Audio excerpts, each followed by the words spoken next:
28 ফেব্রুয়ারি এসআইআরের voter list কিন্তু প্রকাশিত হচ্ছে।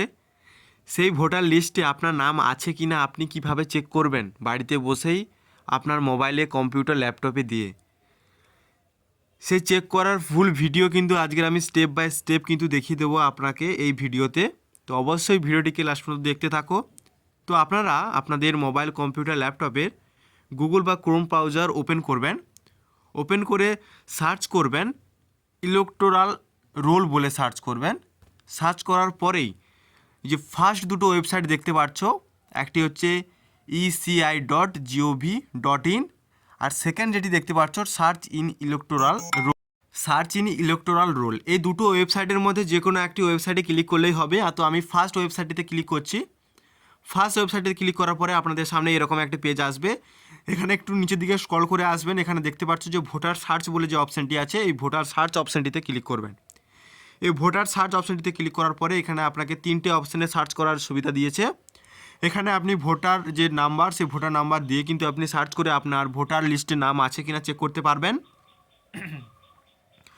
2 হচ্ছে এখানে সার্চ বাই ডিটেলস, আপনার ডিটেলস এখানে ফিল করে আপনি এখানে সার্চ করে দেখতে পারেন, কিংবা আপনার মোবাইল নাম্বার দিয়েও সার্চ করে আপনি দেখতে পারেন। তো আমি এখানে সিম্পলভাবে দেখাবো যে আমার আগের যে ভোটার লিস্ট আছে বা ভোটার কার্ড আছে, সেই কার্ডের যে নাম্বার আছে সেই নাম্বার দিয়েই আমি কিন্তু সার্চ করে দেখাবো। তো এখানে সার্চ বাই ইপিআইসি যে এটা দেখাচ্ছে অপশানটি, এই অপশানটি সিলেক্ট করে আমি এখানে আপনার ভাষাটা আমি এখানে সিলেক্ট করে নেব, বাংলা ভাষাটা সিলেক্ট করে নিলাম। দিয়ে এখানে ইপিআইসি নাম্বার অর্থাৎ হচ্ছে ভোটার কার্ডের নাম্বারটা আমি এখানে পুট করে দেবো। পুট করে দেওয়ার পরেই এখানে দেখতে পাচ্ছ যে স্টেট সিলেক্ট করার কথা বলছে, আমি এখানে আমার ওয়েস্ট বেঙ্গল আমি এখানে সিলেক্ট করে নেব। দিয়ে ক্যাপচার কোডটি আছে সেম টু সেমভাবে ক্যাপচার কোডটা আমি এখানে নিচের বক্সে বসে আমি সার্চ অপশানটিতে ক্লিক করব। পরে এই সার্চ অপশানটি ক্লিক করলেই আমার কিন্তু এখানে ভোটার লিস্টে দেখতে পাচ্ছ আমার সমস্ত ডিটেলস এখানে কিন্তু দিয়ে দিয়েছে, অর্থাৎ আমার ভোটার লিস্টে আমার নামটি আছে। আপনার যদি নামটা না থাকে তাহলে এখানে কিন্তু আপনাকে দেখাবে না।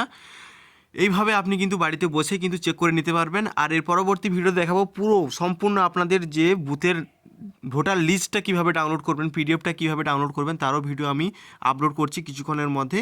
তো ভিডিও দেখতে হলে অবশ্যই চ্যানেলটিকে সাবস্ক্রাইব করে পাশে থাকা বেল আইকনটিকে ক্লিক করে অল প্রেস করবেন। তো চলো দেখা হচ্ছে নেক্সট ভিডিওতে।